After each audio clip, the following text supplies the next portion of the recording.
अनंत कोटी वंदन करतो। त्याचप्रमाणे विद्यादेवता सरस्वती चरणी आणि सावित्रीबाई फुले यांच्या प्रतिमेस प्रणाम अर्पण करतो। आणि आजच्या या कार्यक्रमाला प्रमुख पाहुणे म्हणून उपस्थित असलेले अनिल पाटील सर, आमच्या शंकरलिंग देवस्थान ट्रस्टचे अध्यक्ष श्री शेष दोदगे, स्कूल कमिटीचे चेअरमन शिवशरण थाळगे,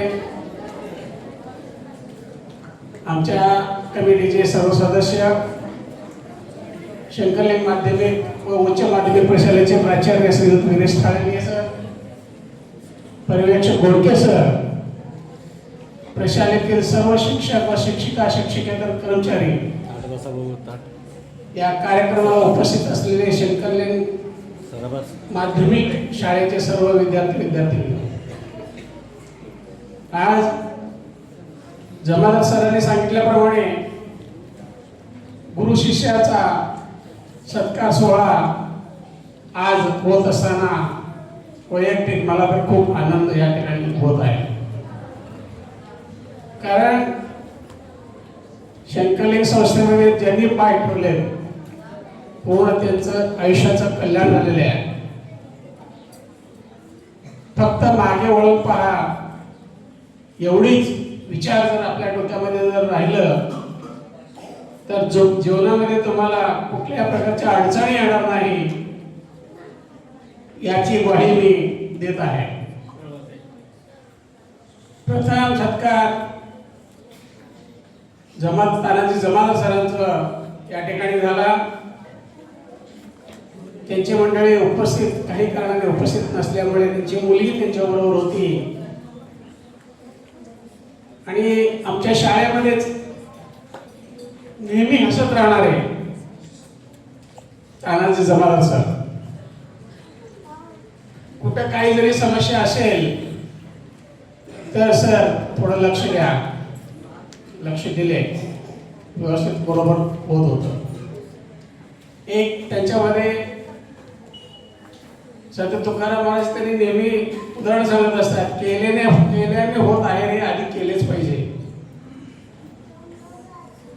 असे नेहमी सांगत असतात। आणि सागर की लहरों से नौका पार नहीं होती और कोशिश करने वालों की कभी हार नहीं, हे पण जमादार सर प्रत्येक आपल्या भाषणातून सांगत असतात। आणि त्यांच्याबरोबर त्यांचेच शिष्य बसवराज विश्वनाथ दुधगी यांना सुद्धा त्यांच्या पतसंस्थेच्या वतीने आदर्श शिक्षक म्हणून पुरस्कार जाहीर झाला। तो पण सत्काराचा समारंभ या ठिकाणी झाला। त्यांचे वडील विश्वनाथ दुधगी माझे इयत्ता पहिलीचे वर्गमित्र होते। त्यांनी बाकीच्या सगळ्या खेळामध्ये प्रावीण्य असलं तर या कबड्डीमध्ये मास्टर होते। प्रत्येकाने काही ना काहीतरी करीत असतात आणि शिष्यवृत्ती मध्ये यश संपादन केलेल्या सर्व मुलामुलींचे सत्कार सुद्धा या ठिकाणी झाला। बाकीच्या मुलींना आणि मुलांना या ठिकाणी मी सांगू इच्छितो, या लोकांचा आदर्श आपण आपल्या डोळ्यासमोर ठेवलं पाहिजे। मी का पास होऊ नये, आदर्श विद्यार्थिनी म्हणून मी का सत्कार करून घेऊ नये, आदर्श विद्यार्थी म्हणून मी का सत्कार करून घेऊ नये, अशी जिद्द तुमच्या मनामध्ये असली पाहिजे। आणि तानाजी जमादार सरांच्या आदर्श सत्कार समारंभ झाला, त्यांना खूप खूप आमच्या संस्थेकडून शुभेच्छा देतो। सर तुम जिओ 1000 साल के हो 50,000 से अशा तऱ्हेच्या शुभेच्छा मी या ठिकाणी देऊ इच्छितो। त्याच पद्धतीने बसवराज विश्वनाथ दुधगी यांना सुद्धा आमच्या संस्थेकडून पूर्ण त्यांच्या परिवाराला त्यांना खूप खूप शुभेच्छा देतो। मुलांना आम्ही या ठिकाणी सर्व आमचे कामधंदे सोडून बिनपगारी म्हणून या ठिकाणी येतो, उगीच येत नाही। यामध्ये मिळणारा जो आनंद आहे तो कितीही पैसे याच्यामध्ये आपण मोजू शकत नाही।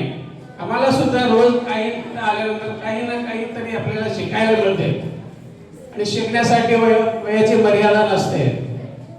म्हणून आम्ही या ठिकाणी येतो, तुमच्यासाठी वेळ देतो, तुम्हाला प्रत्येक सुविधा उपलब्ध करण्यासाठी माझे अध्यक्ष, मी आमचे कमिटीचे सर्व सदस्य विचार विनिमय करून सुविधा पुरवण्याचं काम आजपर्यंत केलेलं आहे.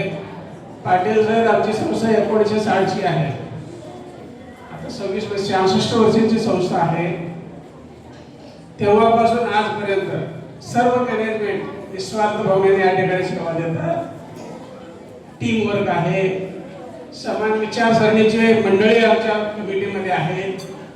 पॅटी सरांचे सुद्धा आम्ही आमचे अध्यक्ष स्पेशल दोन्ही त्यांचे विद्यार्थी आहे. 11वी पर्यंत आम्ही त्यांच्या हाताखाली शिकलेला आहे.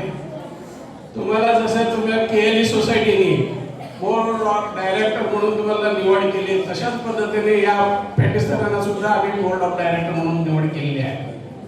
कारण तुमचा अनुभवाचा काहीतरी उपयोग या संस्थेला, या विद्यार्थ्यांसाठी व्हावा, एक चांगली भावनेने आपण या ठिकाणी त्यांना संधी दिलेली आहे. कारण यामध्ये तरी तज्ञ असतात, त्यांची सुद्धा 36 वर्षाची सेवा या ठिकाणी झालेली आहे. आणि इंटरव्ह्यूच्या वेळेला वगैरे इंटरव्ह्यू घेत असताना या लोकांची गरज असते.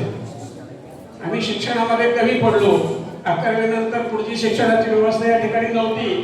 पुढे जाऊन शिक्षण घ्यावं म्हटलं तर आमची आर्थिक परिस्थिती बरोबर नव्हती. या सगळ्या गोष्टीचा विचार करून आम्ही समाजसेवा या ठिकाणी आपण हाती घेतलेला आहे. आणि आमच्या शाळेमधले प्रत्येक शिक्षक 24 कॅरेट सोनं आहे. कोणीही त्यांना नाव ठेवू शकत नाही.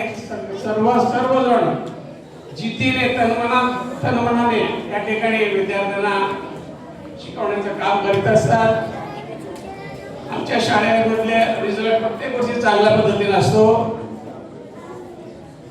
11वीचा माझा क्लासमेट असलेला भीमाशंकर बिराजदार डॉक्टर या तीर्थ ठिकाणी शाळा काढली त्यांनी. 5वी ते 12वी पर्यंत त्यांची शाळा आहे. त्यांनी आम्हाला आमंत्रण दिलेलं होतं. शेतामध्ये 40 लाख रुपये सुद्धा खर्च करून लक्ष्मीचं मंदिर बांधलं. त्या मंदिराचं प्रसारण जगद्गुरु मल्लिकार्जुन शिवाचार्य महास्वामीजी त्यांच्या हस्ते झालं. तेव्हा मल्लिकार्जुन महास्वामीजींनी सांगितलं की भीमाशंकर, तुझ्या या छोट्याशा गावामध्ये 5वी ते 12वी पर्यंत शाळा काढलास, विद्यार्थ्यांची संख्या किती आहे? तेव्हा सांगितलं तो 300 आहे. इयत्ता 5वी ते 12वी पर्यंत विद्यार्थी संख्या म्हणले. माझा मित्र असले मी हाताने त्याला प्लॅन काढाय म्हणलं 5वी ते 12वी पर्यंत 100 विद्यार्थी कशाला काढवले शाळामध्ये? आमच्याकडे चल बालवाडी चालवतो मी. बालवाडी आणि 1ली ते 4थीच्या वर्गामध्ये 300 विद्यार्थी तुला दाखवतो म्हणले. तेव्हा त्यांनी सांगितलं, मी या वर्षी आमच्या शिक्षकांना असं आवाहन केलेलं आहे, प्रत्येक शिक्षकाने 15 विद्यार्थ्यांना आणायला पाहिजे. जर कोण आणते त्यांना ठेवतो, बाकीचं मी चावी घालून सोलापूरमध्ये जाऊन बसतो असं म्हटलं. कारण प्रत्येकाची जबाबदारी आहे आणि परिस्थिती सुद्धा त्याला कारणीभूत आहे. मुलांना ये जा करायला व्यवस्था पाहिजे. गावापासून लांब असलं तर मुलांना येण्या जाण्याचा त्रास होतो. अशा पद्धतीने मी तर या नात्याने त्याला समजावून सांगितलो. पण असो, वेळ तर खूप झालेली आहे.